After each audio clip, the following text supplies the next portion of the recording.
জানুর রহমান আপনাদেরকে স্বাগত জানাচ্ছি।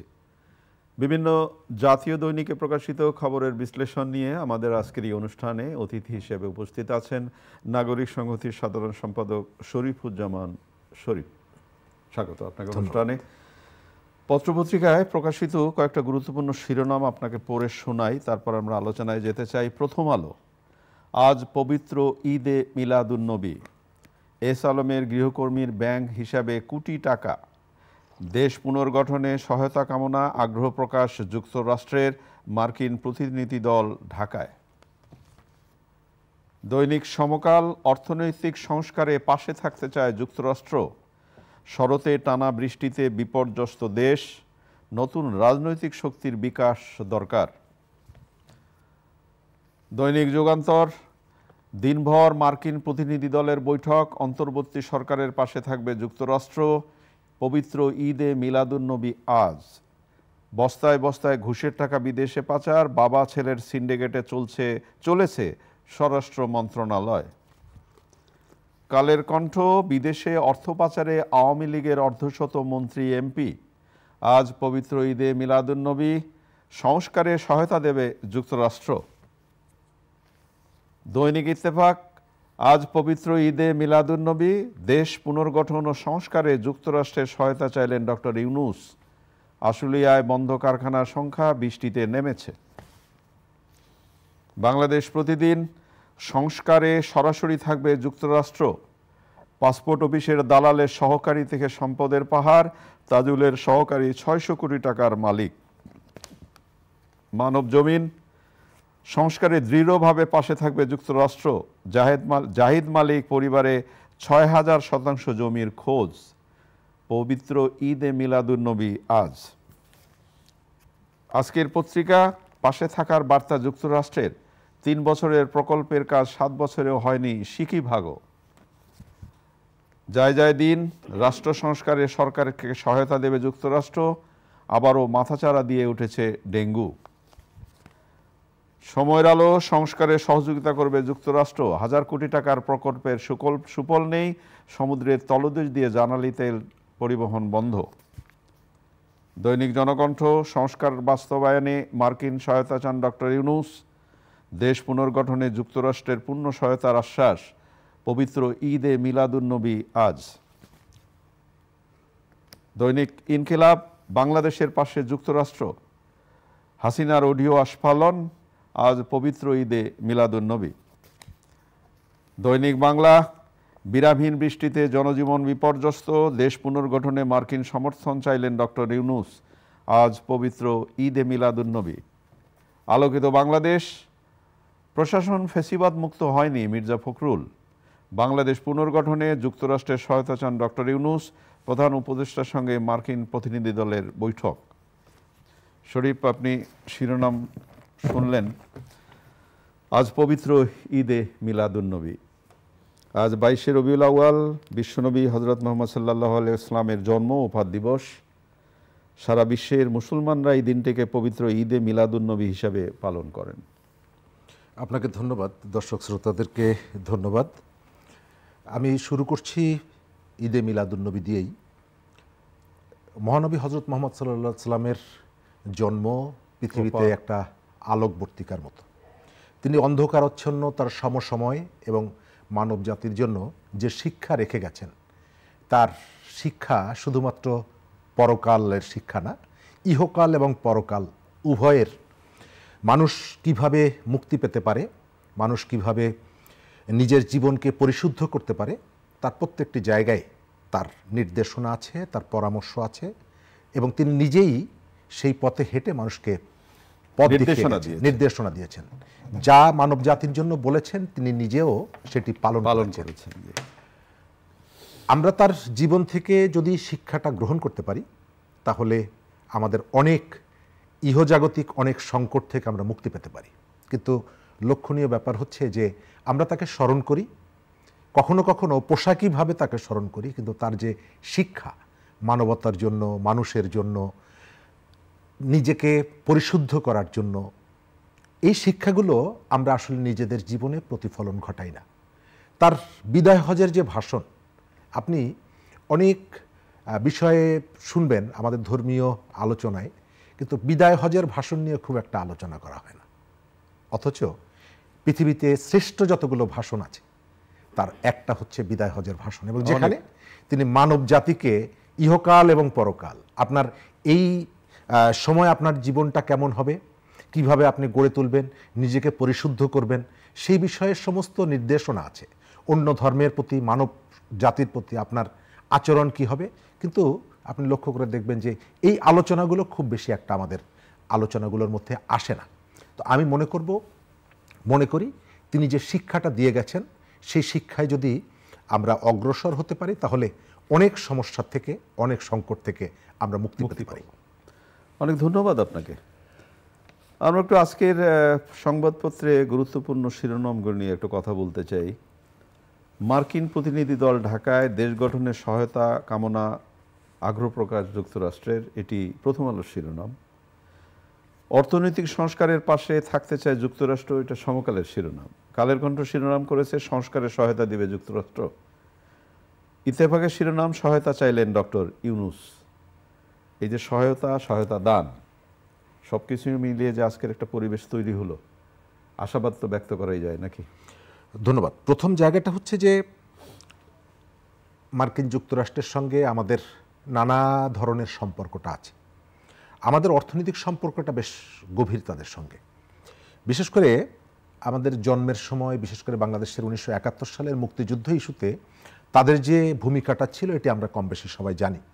মুক্তিযুদ্ধের পরে বাংলাদেশের পুনর্গঠনের ক্ষেত্রে তাদের একটা গুরুত্বপূর্ণ ভূমিকা আছে, এবং এই সময়কালে যদি আপনি দেখেন যে আমাদের বৈদেশিক বাণিজ্য, গত বছর আমরা যে 5টি দেশ থেকে সবথেকে বেশি আমাদের পণ্য রপ্তানি করেছি, তার মধ্যে প্রথম দেশটি হচ্ছে যুক্তরাষ্ট্র। আমাদের যে রেমিটেন্সটা আসে, রেমিটেন্স দুটো দেশ থেকে সর্বোচ্চ আসে, তার মধ্যে সৌদি আরব এবং সেকেন্ড হচ্ছে আমেরিকা। কখনো কখনো এই মার্কিন যুক্তরাষ্ট্র আগে চলে আসে, সৌদি আরব দ্বিতীয় পর্যায়ে চলে যায়। আমাদের গত 50 বছরে আমাদের এখানে অবকাঠামোগত উন্নয়ন সহ অনেকগুলো জায়গায় তারা আমাদের পাশে দাঁড়িয়েছে, আমাদের সহযোগিতা করেছে। গত 50 বছরে বাংলাদেশে উন্নয়ন খাতে আমেরিকার সহযোগিতা প্রায় $800 কোটি। এর বাইরেও তাদের সাথে আমাদের নানা রকমের সম্পর্কগুলো আছে।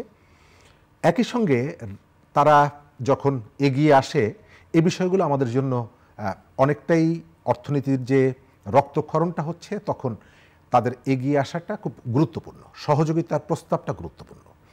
একই সাথে এটাও মনে রাখতে হবে যে আমেরিকার বিশ্বব্যাপী তাদের যে ভূমিকাটা, আজকে যদি আপনি পত্রিকায় দেখেন তাহলে আপনি আমাদের পত্রপত্রিকাগুলোতে দুটো নিউজই আছে।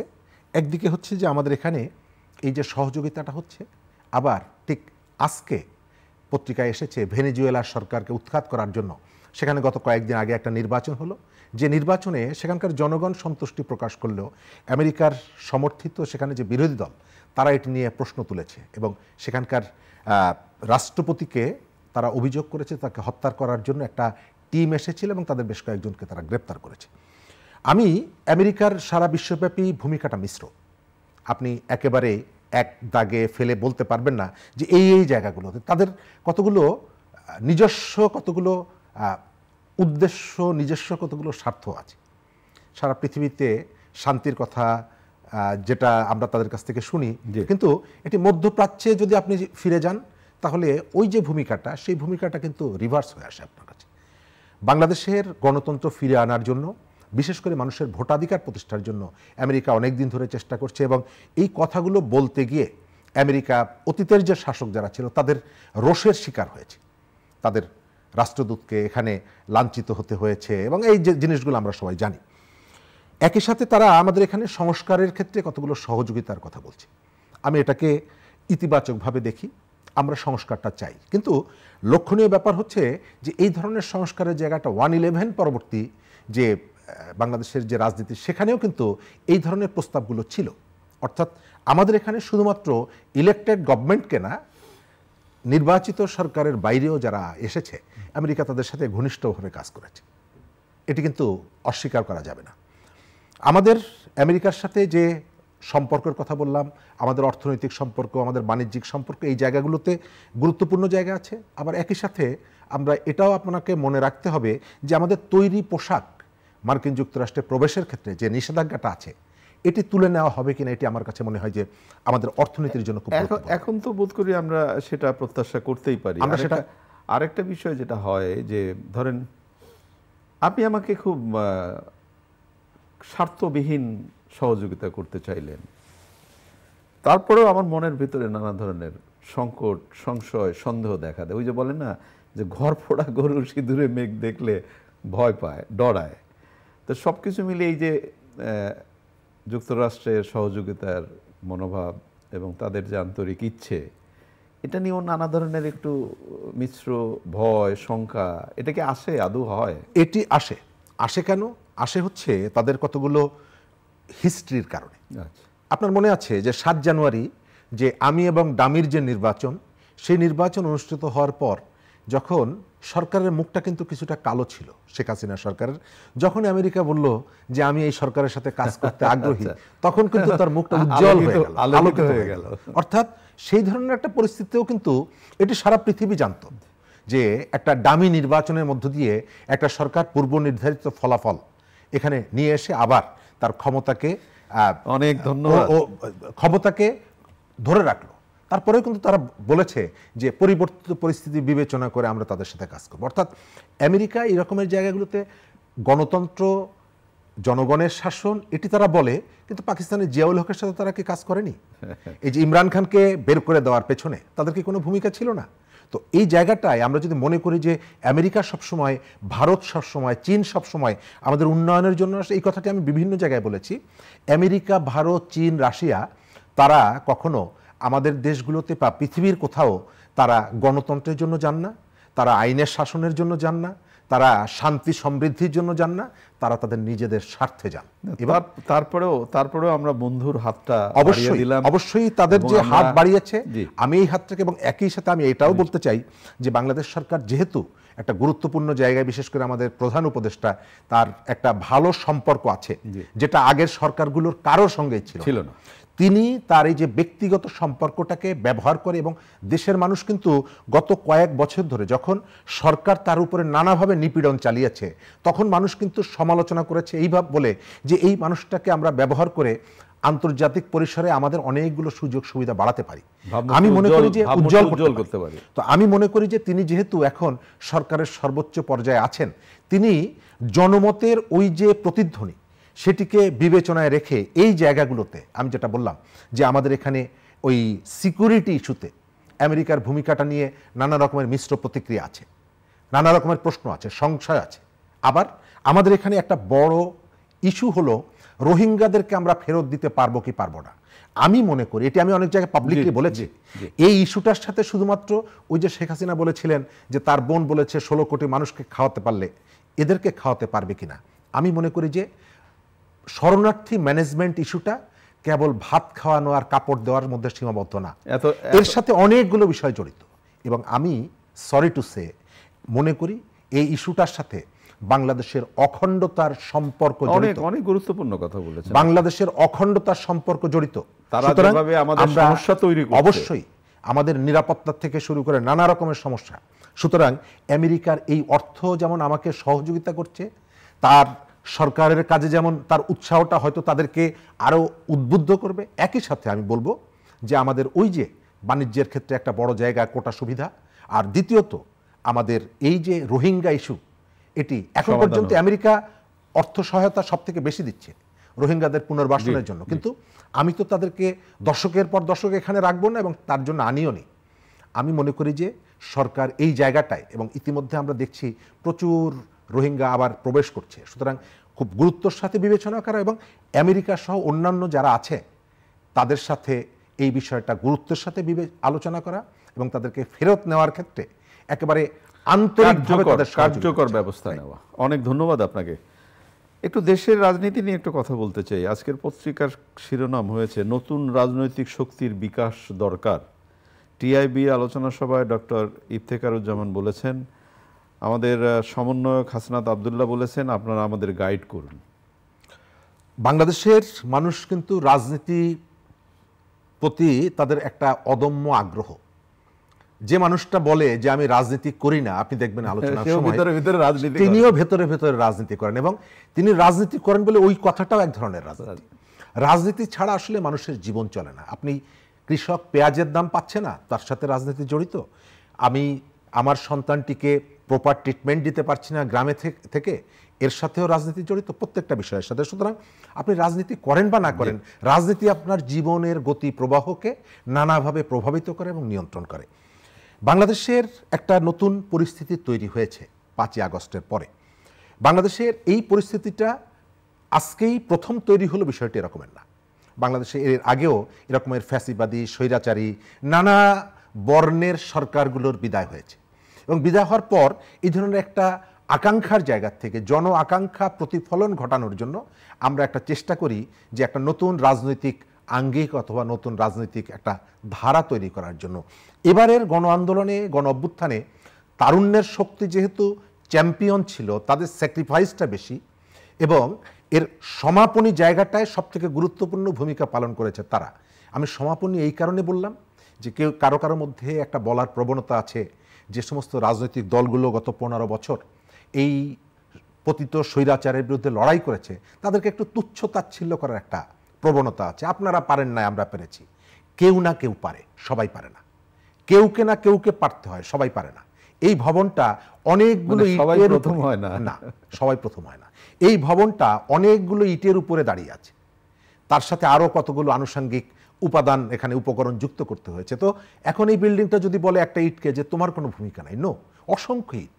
তো সুতরাং গত 15 বছরে যারা জেল খেটেছে, যারা হত্যাকাণ্ডের শিকার হয়েছে, গুম হয়েছে, ভোট বর্জন করেছে, কথা বলতে গিয়ে লাঞ্ছিত হয়েছে, ডিজিটাল সিকিউরিটি অ্যাক্টের মামলার মধ্যে পড়েছে, ওই যে মায়ের ডাক বলে যে সংগঠনটি আছে, একজন নারী, তিনি এই সরকারের ভিতকে কাঁপিয়ে দিয়েছেন। এই ধরনের অসংখ্য মানুষ আছে, আমি সবার নাম বলবো না, কিন্তু আমি এখন এসে যদি বলি যে তোমাদের কোনো ভূমিকা নাই, এটা ঠিক হবে না। নতুন যে উদ্যোগটার কথা বলছেন, বাংলাদেশের নতুন উদ্যোগ কিন্তু বিভিন্ন সময় হয়েছে। আমি 1/11-এর সময় জানি যে বাংলাদেশের রাজনৈতিক দলগুলোতে যেভাবে ঝাঁকুনি দিয়েছিল, বিএনপির তো অর্ধেকটাই নাই হয়ে গেল, এবং যারা পরবর্তীকালে আমরা দেখেছিলাম যে পরে তাদেরকে বিএনপি ফেরত নিয়েছে, তারা বিএনপি অফিসটা পর্যন্ত দখল করে নিল।